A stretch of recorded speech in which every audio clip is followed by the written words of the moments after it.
Good Sunday morning, everyone. Roger Hill with the VELCO Weather Hazards Outlook. Wuthering Heights VELCO Weather Hazards Forecaster.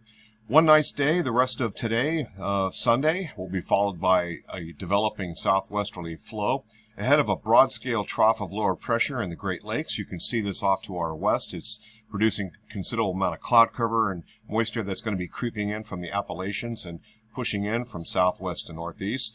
This will bring showery weather later Sunday night into Tuesday afternoon. Expect improvement for the rest of the work week, though. That's followed by a nice area of higher pressure. This is going to strengthen starting at about 1021 hectopascals, centered over the northeast United States and New England, eventually at about 1028 hectopascals. That's a strengthening area of higher pressure. Should afford us also some good solar generation as we hit especially Thursday and Friday. And this may linger a bit into Saturday. The tropics remain active but without a threat to North America.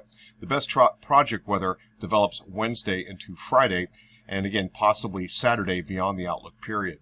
So showers and some PWatts of about 1 to 2 sigma is going to be pushing on through as it looks right now with this head of this trough of lower pressure as it's scooping up some more moisture, sending it up the Appalachians and up the eastern seaboard. We might be seeing this after this outlook period next week. And again, another threat for potentially heavier rainfall, but mainly showery conditions and less thunder. Also, the active tropics, of course, this is Nigel, and this is the leftovers of Margot. And of course, exiting post-tropical cyclone Lee that we've been working with, of course, for it seems like for half a month. Temperature's really not a big deal, but as we get this cloudiness, that's going to also bring the showers. That'll be some rain-cooled air, and so we'll end up seeing a little bit of a cooler trend going into Monday and Tuesday, and then we gradually warm things up as an area of higher pressure will eventually build into the region, kind of in the Great Lakes, and then work its way across the areas around the northeast United States as well as New England. It'll be putting the block on the next development of some subtropical moisture starting to work up from the Gulf of Mexico, as well as up the eastern seaboard, the Appalachians, and so on and so forth. That's going to be well after this outlook period, however. We have the Canadian model on the right-hand side and the European on the left-hand side. They are in pretty decent agreement. That would also include the GFS until we get a little more out there. Currently, right now, this is the precipitation. It's nothing real major, but it is definitely going to be on the increase in gathering moisture from both the Gulf of Mexico and the subtropics of the more southerly Atlantic. So as I run the computer modeling, you can see that it starts to beef up just a little bit with a surge of moisture right along the East Coast. This would be valid overnight tonight, Sunday night at about by 5 a.m. on Monday morning. And so that moisture works on through kind of a shot and then a little bit more with this area of low pressure. The gem also indicated here. And that European wants to hang the moisture back a little bit more length of time, where other models want to clear it out a little bit faster, and that would include the GFS. But needless to say, you can see this sort of sideswiping here of another wet nor'easter. This does not have tropical characteristics, and the PWatts look to be highest, of course, right across the eastern areas of Vermont and a little bit into southern Vermont, and then that scoots off to the north and east. And as that takes place, we get a little bit of a wraparound, more orographic type of effects. That is, terrain-induced showers will linger across mainly northern areas going into the day on Tuesday, and then that pulls away later in the afternoon. High pressure begins to build in. This is the marvelous area of higher pressure bringing excellent project weather. And you can see 1031 hectopascals eventually during Friday morning centered right over Vermont. This is a certain cloud killer. And that system just basically hangs out to the north of us before a little bit more moisture will start to work in. That'll get here, it looks like, somewhere along about the following weekend, along about Sunday or so.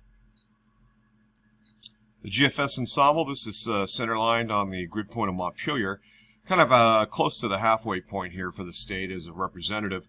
So what we can see here is dry weather up until we get into Sunday night, beyond 00Z. And then we'll see kind of a double peak of showers. That first batch of moisture works on through, it dries out just a little bit. And then a secondary batch as we head into Monday later in the afternoon and Monday night. And this looks like it's going to linger just a bit as we head into the day on Tuesday. That's mostly going to be terrain-induced showers and relatively light, so nothing major. After that point in time, it looks like we do dry out. Not anticipating any of these, a little bit of noise here. This looks like a very, very nice stretch. Probably we're talking Wednesday, Thursday, Friday, and possibly even into Saturday. Beyond that point, then a little more moisture, as the area of higher pressure we're talking about giving us that great weather. That's going to kind of cave in and fall apart, and moisture then scoots up the coast eventually. A little bit of discrepancies depending on your location in the state of Vermont, but the GFS ensemble brings us about 0.4 of an inch. Latest computer modeling even knocks that back a little bit to less than 0.2 of an inch. The European model is up a little higher. Looking at temperatures aloft, in this case about the top of Mount Mansfield, 850 hectopascal temperature. We're looking at a little bit of a cool-off as we head into the middle part of the week, starting with that area of higher pressure.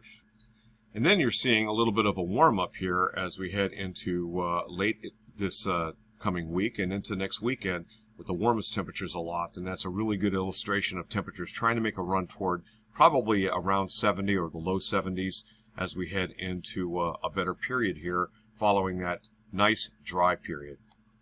Here's the Weather Prediction Center's total QPF for the next 7 days, accumulated rainfall. So what we can see is the 1 inch line here in the blue. This is ½ inch, a ¼ inch. So gradations, if you will, drier certainly to the north and west, wetter certainly to the south and east, and very wet along the coast yet again. 2-meter temperature anomaly from the climate reanalyzer, looking at the larger scale here. You can see another big warm-up taking place. This is what is eventually going to work into the region, but not before we cool things down just a little bit with that moisture and that rain-cooled air. Eventually we get into some warmer weather, as I mentioned later in the week. It's warmer, milder, but not a big change. Next 3 days of higher pressure, according to the meteorological output stats, we're looking at temperatures running about 2-3 degrees above normal, and about 3 days later it looks like this, about 3 to 6 degrees above normal, encompassing that little bit of a warm-up as it kind of heads our way later in the week. The Atlantic hurricane basin continues to be rather active. We have Lee, post-tropical and moving away. That is a thing of the past. Nigel, not to worry, this is going to be taking a track out like this, and Margot's doing its bend. Could be a problem for potentially maybe some parts of Western Europe, but mainly just for shippers. And as we set up the winter of 2023-2024 right now, of course, we're at baseline, at minimal snowfall. Of course, we're expecting a pretty sharp rise here, and it starts to occur, especially in parts of Asia, toward the late part of September and into October. That's it from here. Roger Hill, Wuthering Heights. Thanks for watching.